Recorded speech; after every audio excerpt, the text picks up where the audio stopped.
So last question. You started out by kind of complimenting the specialist as a group of key leaders. So in terms of this area and you, what they can do in terms of next steps, and I think we recognize that the states have made some huge strides in terms of developing really strong early childhood guidelines and in some cases guidance around curriculum. But if you would think about some next steps that you think would be most helpful to build teachers' capacity to do this work of formative assessment, what would come to your mind? Well, first I think that one of the questions I get a lot is that people don't understand the different types of assessment tools. They basically don't get the difference between a diagnostic screening tool, and an achievement test, and a readiness. They honestly don't know what these tools are. They don't know the difference among these instruments, and they don't know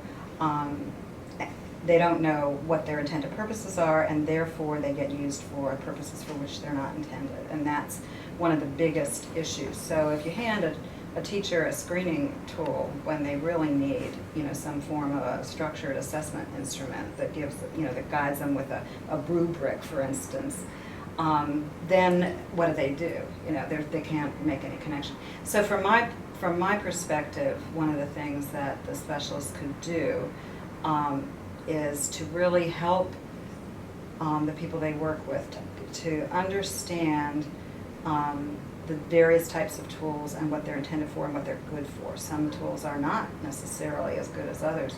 So there's that issue. The formative assessment, again, we're lucky that we have some new formative assessment tools. The kind that are the most effective, I think, for teachers that help them structure their observations.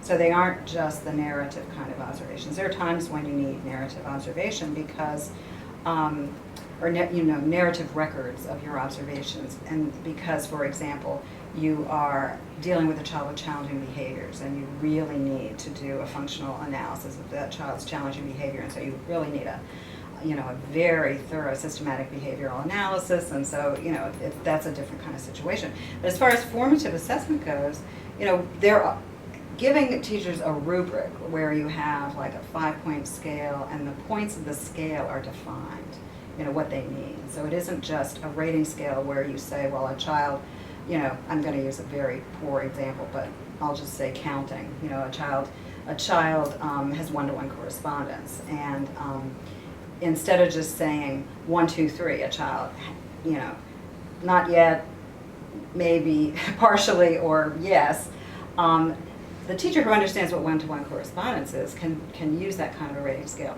But lots of our teachers need to know what it really means to have one-to-one correspondence. So the point 3 or the point 5 on the scale needs to be defined more specifically for them.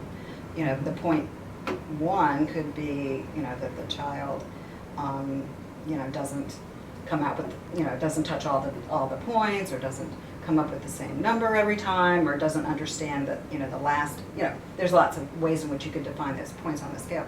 But the more structure the observational tool is, or the more scaffolded is the word I like to use for the teacher, the more useful it will be, because it's not just helping them to know what to do next, but it's helping them to make those judgments, because it improves reliability.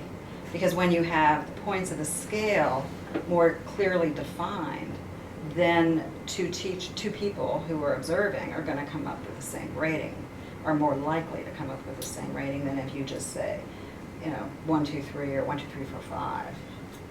Right. Good. So job 1, kind of assessment 101 in the basic types of tools and what their intended purposes are for, and then probably guidance for programs on how to choose formative tools that actually are, easier for teachers to use well and with reliability, and that give them information that they can use then for their work with kids. I don't know how much specificity the specialists are allowed to do in terms that, they can't obviously endorse particular instruments, but the degree to which they can give guidance about what is available, that there are, without endorsing any particular tool, there's you know, there are strengths and weaknesses of a lot of the things that are out there, and having the opportunity to evaluate those and assist programs in making those decisions. You know, what purpose is it? What do you need? You know, do you need a quick checklist, or do you need something that's really, you know, much more helpful? And teachers with the least amount of preparation, professional preparation, need the most amount of scaffolding. And we tend to do the opposite. Okay, thank you very much.